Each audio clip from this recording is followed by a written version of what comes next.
Okay, so what I thought I would do is a few bonus videos before we crack on with the tutorial sheet, just really to get in my mind about the important aspects that we want to extract from the theory for more complicated buckling problems that we're doing. So we've done quite a lot of problems where actually I'm going to make it a hinge. So we've got, let's say, a hinge type problem here, and got my beam. Maybe have a pivot like this, and I'm going to apply a load from the bottom. You're going to see why I'm doing it like an upside down beam in a minute. So we've got this load, and it's going from there. So we therefore would expect a kind of hogging type solution for our problem, and we could solve this problem by first looking for the shear force diagram. So the shear force diagram, which would look something, well, the force is going upwards, so that reaction is going to go downwards, so it's going to be something like that, I suppose. And then the bending moment diagram.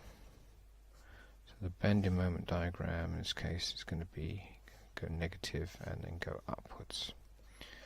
Okay, so that's using our UE convention. So we've now got the bending moment diagram, and we've established that we can use the elastic formula. So a formula for integrating what the distance is that is deflected, I'm going to call this y, at some location along the beam, and that can be simplified down to the Young's modulus of the beam, the second moment of area of the beam, and it's a second order partial differential y delta squared over delta x squared. And we need to plug in this thing here, so this is my bending moment formula, and I plug that in there, and then job done. Okay, so I can then, and we've done problems like that up to now. Now we're going to consider the case where we're going to try and buckle something. So in this case I'm now going to have a kind of hinge system set up here.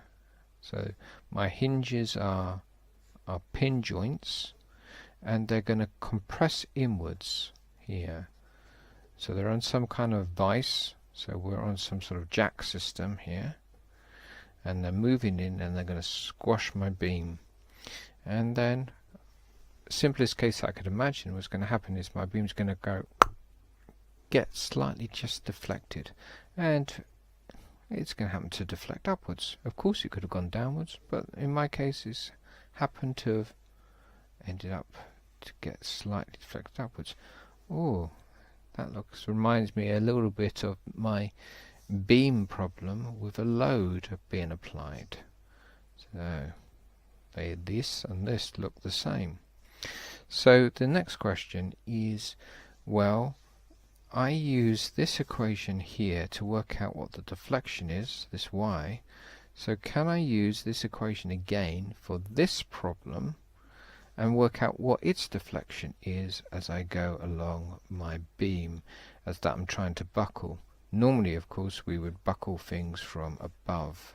So we've in effect have turned our beam on its side, so we'd normally apply a force from above. But if we look at it from the side here, we can see that these two problems look like they should be kind of the same. So I'm applying a P here, and I'm applying a P here. And what I'm going to do therefore is I need to examine what the internal force is inside the beam. So let's do a cut. So we'll do a cut, and we'll create a free body diagram of just the stuff on the left. So we've just got this force being applied there from the left. So this is therefore going to expose my internal forces that are inside my beam. So what do I do for internal forces? Well, I define them that the internal force should be pointing away, and if I take in an external force to have a clockwise moment, therefore my internal moment should therefore be anti-clockwise. So we'll have an anti-clockwise moment here. Why do I need that? Well, you can see that this P is not going to line up with P1. So when I sum up my forces in the x direction, what I'm going to get is P plus P1 equals 0. So we'll end up with P1 equals minus P. So we can see that the beam is under compression, and we've got this internal force here. But this internal force, wow, I need another pen. So this is my external force here being applied, and this internal force, they're not matching up. There's a distance between them, so they're not doing like that. So this is obviously going to create some kind of couple. Turn in a moment, and that's what we're going to sort out with our M. So we'll take we'll get rid of the internal P1 for now. We'll take moments around M here clockwise and see what we get. So if we go clockwise, sum up moments, that will give me minus M. Okay, and this is, so that's minus M, and this is also going to be a minus, so minus P, and the distance from here to here, we'll call that Y. So that would be a Y there equals 0.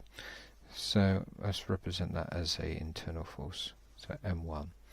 So we've got now that M1 equals the external force applied minus Py. So yeah, I can tell you how the internal force is behaving throughout the beam, and I'm going to give you this equation. It's going to be the force times by the distance that's deflected. Right, but previously I had an M which was a function of x. Now I've got an M, this is a constant in effect, I decide how much I'm going to squash it by. Now I've got an M which is a function of y. Should I let that worry me? Let's not. Let's be brave. So let's just assume, no, we can do the same thing. So we can take the same formula and then substitute it in to here. So that then gives us this. So we've got homogeneous second order partial differential, and that should ring some bells. We've actually seen a problem like in that form before. So some of you might recall from dynamics that you would have seen either, I don't know, either, what would it be? Something along this lines. So you've got the angle of a pendulum, and we've got the natural frequency of the pendulum there. Sorry, you've got the radial acceleration of the pendulum, and we've got the angle of the pendulum there. So you might have seen that, or you might have seen for a spring problem. How does the spring problem work? That's going to be x double dot minus km, and that will be x. So for a spring problem, we see we've got x double dot and x there. Okay, so don't forget dot represents the partial differential with respect to t, and what we've got here is, let's rearrange it, we've got delta y over delta squared y over delta x squared equals minus p e I y. Okay, so it's looking similar, but the first big difference is that we've got delta x, and here we had delta t. So provided we make a note that we're not going to have a solution with respect to t, but with respect to x, we could reuse the kind of solutions that we had here. because we've got a minus, so that's fine.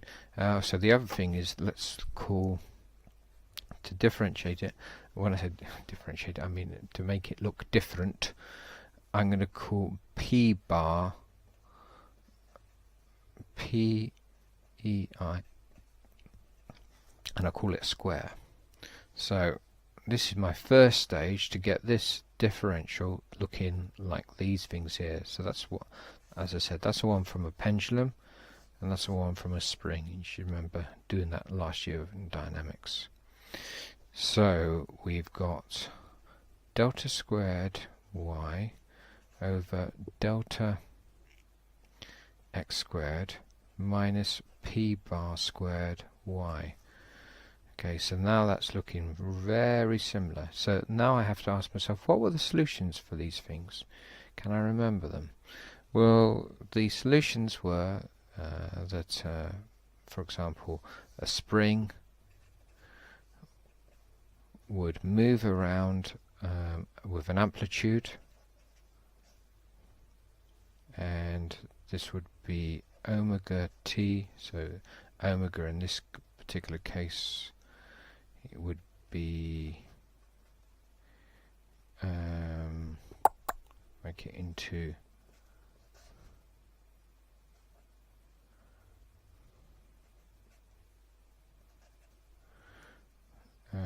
so we need to make it into natural frequency. So here, if I set my my natural frequency to be the square root of k over m times 2 pi, you're going to get this solution plus a phase shift. The phase shift you're almost certainly always going to take to be 0. So we can imagine when we pull a spring and we let it go, we're going to start at time equals 0, which will be the time when I'm going to pull it back. Okay, so pull it back, let it go. So that would invariably, we set that to be 0. That would obviously become the amplitude of the spring, and we can apply that. So if we don't believe that that works, you can quickly do a check on that. Differentiate it once. Differentiate cos. You end up with what? You end up with a minus sign. So then we got the omega there. We were differentiating with respect to t. So omega a sine omega t plus phi. Differentiate it again, and then you end up with minus omega squared a, differentiate sine this time, and you end up with a positive cos omega t phi.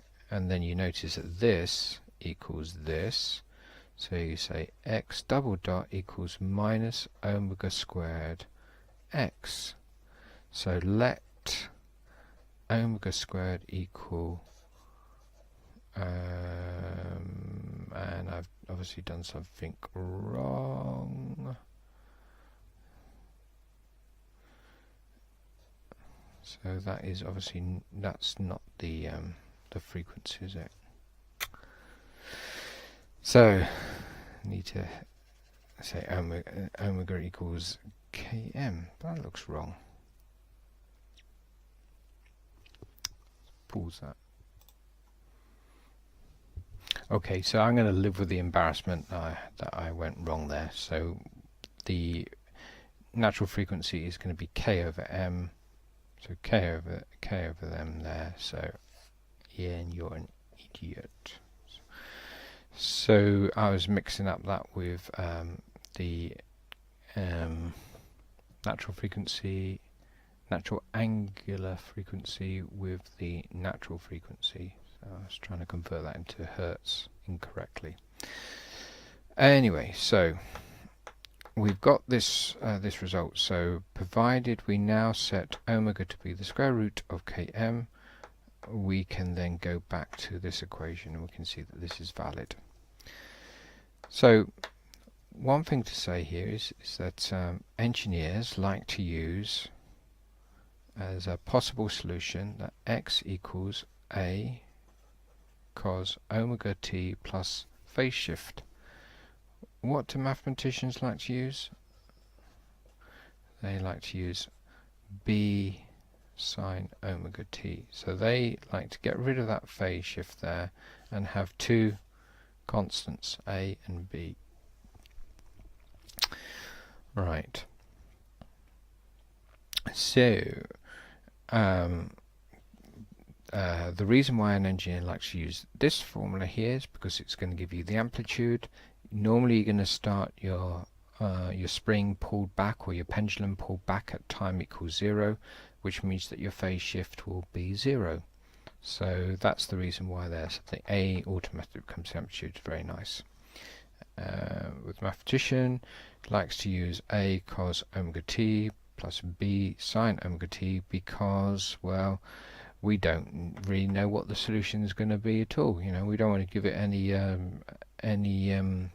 prejudice, whether it be like a kind of cos solution or a sine solution. I should work that out with my initial conditions.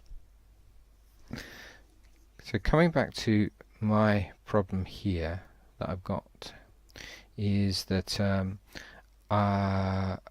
which one is going to be a solution that's going to be valid for me. So my imaginary vice is coming in, and I'm imagining that the first possible solution that's going to happen is that it's going to beep, bend like this. So you can see why, maybe you can see why that I decided to let this thing bend upwards. So of my two options, I've got a cos function and I've got a sine function. Okay, so this is the first order frequency that we could have. Can I see if, and this is where my beam is trying to push in, as it were. Can I see where the first possible way that I could fit something with one of these functions, where you can see that the one that works is obviously going to be the sine, because the sine, we could put a point here where we got the one vice point, and we've got the other point here, we've got the other vice point. So this thing here seems to be a valid solution. So, and that's for the simplest case. What you got to remember is that we're then going to take this derivation, this proof, a little bit further to look for higher cases. Although in this particular video we're just doing the simplest case. So the simplest case is that we're going to push it in, it's going to bend slightly upwards, and that's it. That's going to be our first mode of buckling. So if that's the case, then this will be what I'm going to be using as my possible solution. So that tells me that I have a possible solution of y equals, well, unfortunately I'm going to use a again, really. Okay, I'll use b. B sine, okay, we've got the omega here, so that tells me that I should be using p. We're doing everything with respect to x, not t, so that gives us t, x there, okay. Right, so this is my first solution. I think it's going to, that if I try and push this in, my beam is going to bend up, and the curve that it creates will look very much like a sine wave, or the first half of a sine wave.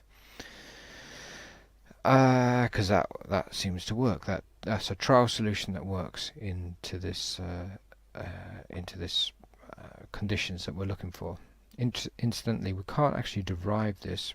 It's just a trial solution. It's whatever fits, whatever works, and this works. So, and going with Occam's razor theorem, as it were, you know, the simplest solution is going to be the correct one. Let's go with this. So this tells me that it's going to bend upwards. I don't have a clue by how much by. So can I do anything useful with this? Well, I'm going to have to look at my sine function again.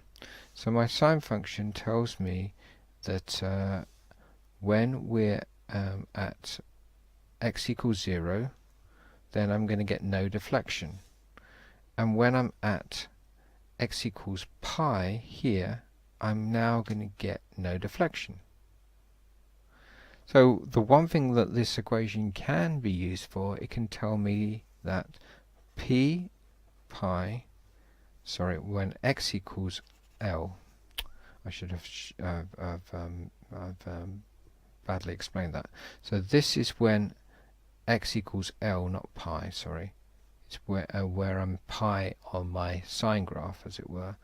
So when this thing here equals pi, my x needs to equal L. Okay, it's for this to go to 0. So PL equals pi. Do you see that? So what we're saying is that when we're at the x equals L location, we must be the equivalent of here on our sine graph. And what's the value of our bracket at that point? Well, it's pi. So this is p bar. Now let's go back and substitute in what p bar was. So p bar, can I see that anywhere?